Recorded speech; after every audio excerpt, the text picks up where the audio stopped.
नमस्ते साथियों, आपका अपने यूट्यूब चैनल जीके बेल सारण पर आपका स्वागत है। इस वीडियो में अपन चर्चा करेंगे जो विद्या संबल योजना थी उसके लिए संशोधित आदेश जारी किए गए हैं।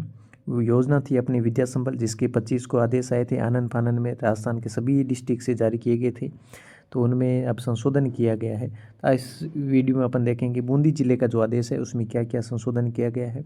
इसमें लगभग ये माना जा रहा है कि इससे आधार पर लगभग सभी जिलों में संशोधन किए जाएंगे। उनके धीरे धीरे आज शाम तक सारे ऑर्डर आ जाएंगे।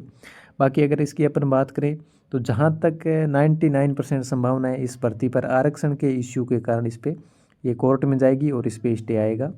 ये जो जिस तरह से फटाफट ये वैकेंसी समाप्त करने की जो प्रक्रिया चल रही है कि 31 को फार्म लेकर के 1 या 5 तक जो भी ज्वाइनिंग, लगभग 5 तारीख तक लास्ट जो ज्वाइनिंग्स डेट रखी गई है, तो उसमें 5 तारीख तक ज्वाइन देके भर्ती प्रक्रिया फटाफट समापन करने का जो प्रयास कर रही है सरकार, इसमें ये इनका प्रयास सार्थक नहीं हो पाएगा क्योंकि इसमें आरक्षण इश्यूज नहीं है।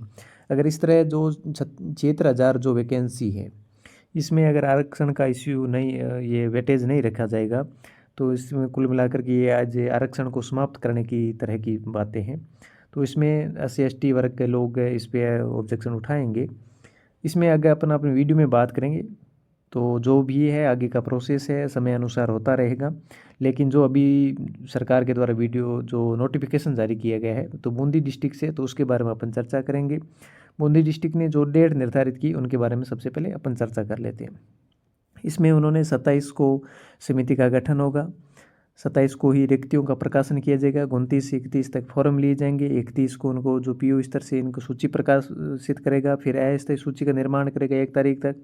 फिर 1 तारीख से PO अपने जो भी है जो सूची है 2 तारीख को वो CBO स्तर पहुंचाएगा। CBO 3 तारीख को DO के पास पहुंचेगा। DO पे जिला स्तरीय कमेटी का निर्माण किया जाएगा और 3 तारीख को रात्रि तक आदेश जो भी सिलेक्टेड है उनके आदेश जारी कर दिए जाएंगे। लेकिन इसमें अब संशोधन क्या किया गया है, तो सबसे पहले कुछ तो इसमें ये किया गया था कि नगरीय निकाय के क्षेत्रों में जो भी चुनाव जो हो रहा है, नगरीय चुनाव हो रहा है, तो उसको ध्यान रखते हुए आचार संहिता का सबसे महत्वपूर्ण जो है आचार संहिता, उसका ध्यान रखते हुए जो नगरीय निकाय है उनके विद्यालयों को छोड़ा गया है। तो इसमें अगर आप जो भी परिवर्तन किए गए नियमों में, तो उसमें अगर अपन देखें तो जो मुख्य परिवर्तन किया गया कि जिन विद्यालयों में अन्य कार्मिकों की वेतन व्यवस्था की गई है उन विद्यालयों में रिक्तियों को भरा हुआ माना जाएगा। इसका मतलब ये हुआ कि जिन विद्यालयों में जैसे कई पद विरुद्ध जो दूसरे स्कूल में लग जाते हैं उनका उस DDO के तहत वेतन नहीं बनता है, तो उनको अदर DDO से वेतन बनवाया जाता है। उनका जो पास की DDO है उनसे वेतन बनवा दिया जाता है, तो ये वेतन व्यवस्था की जाती है। तो इस तरह जो कार्मिक जिस विद्यालय में लगा हुआ है तो उस स्कूल में उस पद को रिक्त नहीं माना जाएगा। दूसरा पॉइंट यहाँ पर है, जिन विद्यालयों में नामांकन शून्य है तो उनमें रिक्तियों को चयन नहीं किया जाएगा। अगर मान लो कोई स्कूल है PO गणेश प्राइमरी स्कूल है और उसमें अगर अपन नामांकन की बात करें तो नामांकन कितना है 0 है, तो उसमें उसको शामिल नहीं किया जाएगा। नव कर्मोन्नत विद्यालय जहाँ कार्मिकों का समायोजन नहीं हुआ है उन रिक्तियों को भी प्रदर्शित नहीं किया जाएगा। अब अगर मान लो जो पिछले साल जो 96 में जो सीनियर स्कूल्स थी 56 अलग थी, फिर 40 अलग वैकेंसी जो उनको क्रमोन्नत किया गया। इस साल इस सेशन में भी कुछ स्कूल्स को क्रमोन्नत किया गया, तो उनमें अगर अपन सीनियर स्कूलों की बात करें या जो प्राइमरी से UPS स्कूल कन्वर्ट की गई थी या क्रमोन्नत की गई थी, तो उनमें जो वैकेंसीज है तो उनमें जो प्राइमरी से UPS वाले थे उनको तो वहाँ पर समायोजन कर दिया गया, लेकिन जो UPS से सीनियर स्कूल हुई थी उनमें समायोजन नहीं किया गया है, तो उनको भी रिक्तियों को खाली मतलब प्रदर्शित खाली दिखाया नहीं जाएगा। उनमें जो भी 4-5 जो भी शिक्षक है उनको वहाँ पर जैसे L2 L1 के जो शिक्षक है तो L2 L1 के पदों को खाली नहीं दिखाया जाएगा। योग्यताओं की बात करें तो उनकी अगर योग्यता क्या रहेगी, तो योग्यता के लिए इसमें उन्होंने जो भी राजस्थान शिक्षा सेवा नियम है 2021 के वरिष्ठ अध्यापक वगैरह के लिए जो रीट अपने अध्यापक लेवल 2 लेवल 1 के लिए जो 1996 का जो प्रावधान है उसके अनुसार जो भी नियम होंगे उनको अनुसार इसके पद योग्यता सारी कुछ उसमें देखी जाएगी। इसके बाद अगर अपन बात करें उन्होंने कुछ से विशेष प्रावधान दिए गए, तो इसमें अगर अपन चर्चा करें क्या क्या रहेगा, तो पहला प्रावधान लिखा है कि गेस्ट फैकल्टी की न्यूनतम आयु आवधित पद के संबंधित सेवा नियमों के अनुसार होनी चाहिए। तो अलग अलग पोस्ट के अनुसार जो भी सेवा नियम है उसके अनुसार न्यूनतम आयु होनी चाहिए। विद्या संबल योजना के तहत गेस्ट फैकल्टी के रूप में सेवा निवृत्ति या निजी भर्ती लगाए जाएंगे। जो भी अगर कोई सरकारी शिक्षक है तो वो उसमें नहीं लग सकता। सेवानिवृत्त शिक्षक गेस्ट फैकल्टी ग्रुप लगाए जाने के पात्र होंगे। सेवानिवृत्त शिक्षक को लगा सकते हैं, लेकिन उनको जो रीट की परीक्षा उत्तीर्ण है वो उनके लिए बाध्यता नहीं होगी। बाकी के लिए जो भी L1 L2 के लिए जो भी लगेंगे उनके लिए रीट की जो पात्रता एग्ज़ाम था अपना रीट या जो भी टेट का एग्ज़ाम था, तो टेट तो पहले हो चुका था, रीट का एग्ज़ाम है। जिनको आजीवन जिनकी वैधता कर दी गई थी वो सर्टिफिकेट उनके लिए कंपलसरी रहेगा। और अगर कोई सेवानिवृत्त शिक्षक है जो 60 साल का सेवानिवृत्त हुआ तो वो सिर्फ 5 साल ही इसमें काम कर पाएगा, क्योंकि 65 साल इसकी अधिकतम आयु गेस्ट फैकल्टी ग्रुप में पात्र होंगे वो।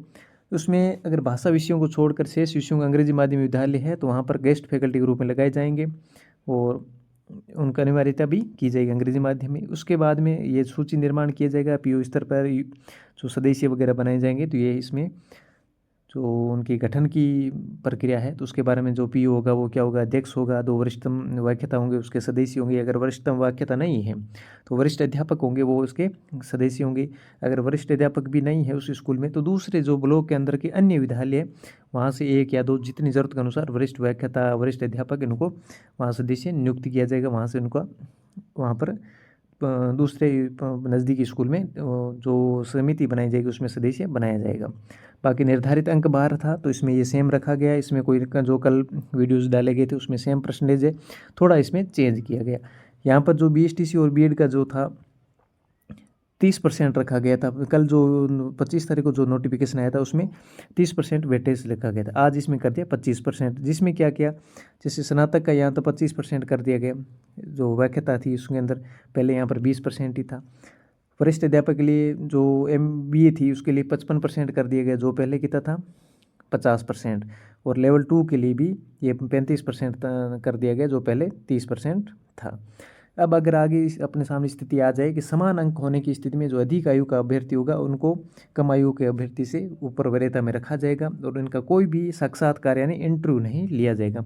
इस तरह जो विद्या संबल योजना थी इसके बारे में अपने महत्वपूर्ण जानकारी जो कि संशोधित विज्ञप्ति आई थी जो विद्या संबल की, तो इसमें 12 जिले की विज्ञप्ति थी। तो 12 जिले की विज्ञप्ति के बूंदी जिले की, तो इसमें अनुसार अपन इसमें महत्वपूर्ण जानकारी को अपन देखा। उम्मीद है आपको वीडियो पसंद आया होगा। वीडियो को शेयर करें, चैनल को सब्सक्राइब करें, वीडियो को अपने दोस्तों के साथ ज़रूर शेयर करें। Thank you.